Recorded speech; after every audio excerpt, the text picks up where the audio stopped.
तो आज आमर जी जगह भी बुलवार थिला दारिंगबाड़ी प्राय आम सब जगह बुली सारूँ।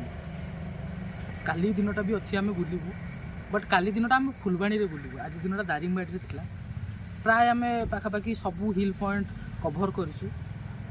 आतीटा जगह भी आम बुलीचु ना सबू जगार आम गोटे जिनस देखिलु जिते जगह भी आम पिकनिक जाइछु दारिंगबाड़ी सबुठु निआरा। आपण मान भर सब गोटे क्वेश्चन आसे जिते आपण मैंने बुलिया आसती कि दारिंगबाड़ी कहीं ओडिशार काश्मीर कुआ हुए कहीं स्वर्ग कुआ हुए। तो मुझ आसला भितर जी फिल कली आम भुवनेश्वर अच्छी कंक्रीट जंगल ये से जंगल ना जंगल अच्छी कि कंक्रीट जंगल नहीं। आठी जिते जगह आप बुलिए कौन प्रकार डिस्टर्बान्स आपको मिल गोटे आप शांति गोटे जगह बुलवाक चाहते से हूँ दारिंगबाड़ी।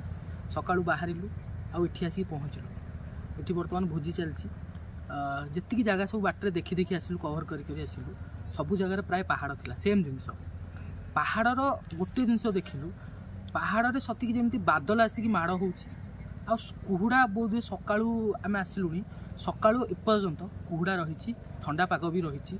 यहाँ तो नवेम्बर चलती डिसेम्बर में अधिक शीत पड़ो बरफ तो पड़ूनी आगु पड़ूला लोक कहती भी पड़ुची केबे केबे काँ भाँ बहुत उच्च पहाड़ में पड़े। जितेबले भी आपड़ आसतु दारिंगबाड़ी सबू पहाड़ व्यू तक प्रथम कभर करेंगे। तो काली आम फुलबाणी पुणी देखा गोटे नुआ व्लॉग सहित आदि मो व्लॉग आपको भल लगी था तो किसी ना सपोर्ट करने आकार गोटे लाइक शेयर एवं चैनल को सब्सक्राइब करूँ। आपण मैंने व्यूज आसूँ 300-400 ये व्यूज आसूँ बट लाइक आउ सब्सक्राइब लाइक भी ठीक ठाक आसूँ बट सब्सक्राइब आसूनी। जदि आपण पाखे टी टाइम थाए ना चैनल को सब्सक्राइब करदे आ शेयर भी टी करदे आ जदि किसी रेक्टिफाई करार अच्छी मो वीडियो रे तो कमेंट रे निश्चित जणाइबे। रहूची जय जगन्नाथ।